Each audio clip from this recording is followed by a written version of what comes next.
only could publish this part after President Suharto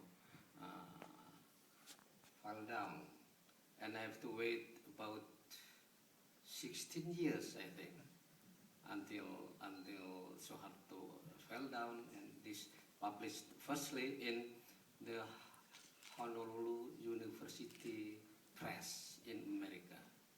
So Indonesia published it later.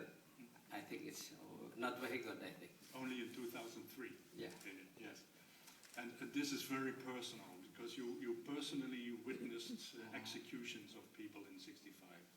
Yes, it's very, very dangerous experience, and it's make me very hurt very much, because I don't understand why it can be happen in my nation, killing person easily like that, and it's I can agree it, because I think it's not true. And the film that told about the killing is not as cruel as what I see in my real experience. This film of this young man Oppenheimer that was recently on YouTube, even a small part. Yes, there is a documentary which is called The Act of Killing, and it's a very interesting story which depicts two perpetrators, two killers, and follows them around for 7 years. And they show how they killed people, where they killed people. They even reenact interrogations, and it's a very open documentary, which was a real eye-opener for lots of people in Indonesia, because they have no idea what happened in 65. All they know is the propaganda that Suharto regime made them watch every 30 September, I think. It's a 3-hour movie in which communists are depicted as animals, and it was only a good thing to get rid of them. And this Oppenheimer, he managed to find two killers who were really willing to talk about it. In the beginning, they're even proud of what they did. They are saying, we did it in a good way. We just found even ways to kill them, so it didn't hurt so much.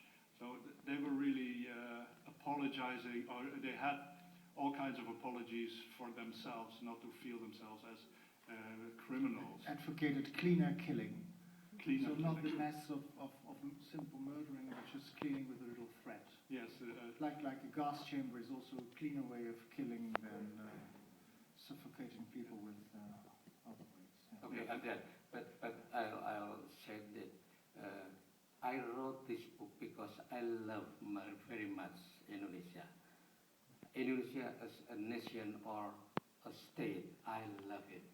I love Indonesia very much. So I have to make this as responsibility as I witness.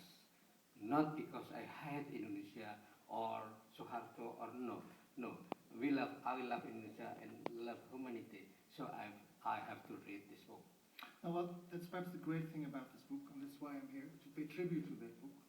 Because it's told with a very soft voice, but you understand all the people. You even understand the perpetrators, even the so-called wicked people.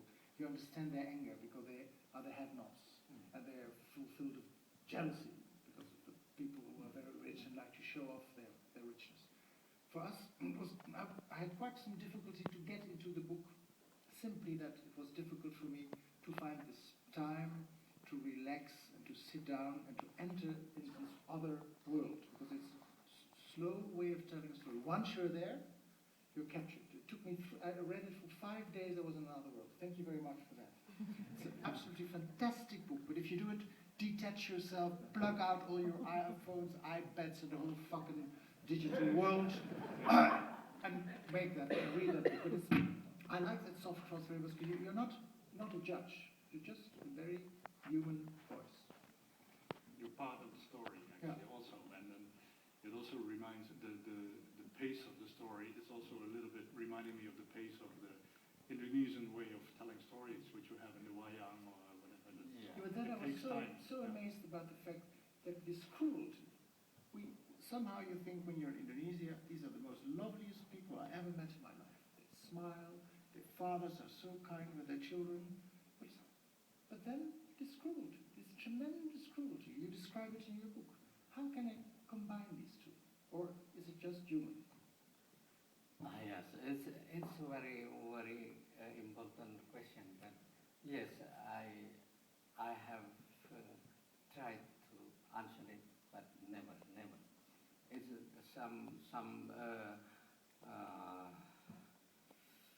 something that very hard to explain. Yep, now you're here, you have to. Indonesian is Indonesian is what? Sopan.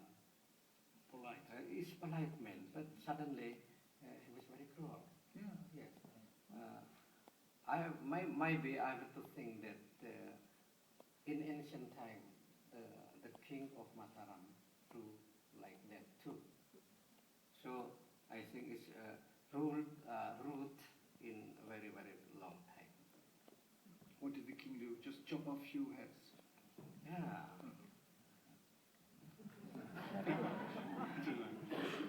For example, I read in the history that a sultan, I cannot say his name, killed his son-in-law in front of public by crushing his head to the stone. I think it's something like that happened again in 1965. This is explosion of violence, but is it the same as the small explosions of violence you see nowadays in Indonesia? The rampok, rusuh, when people because if there's a demonstration, they always And like to I don't destroy. like it happen again. Never again.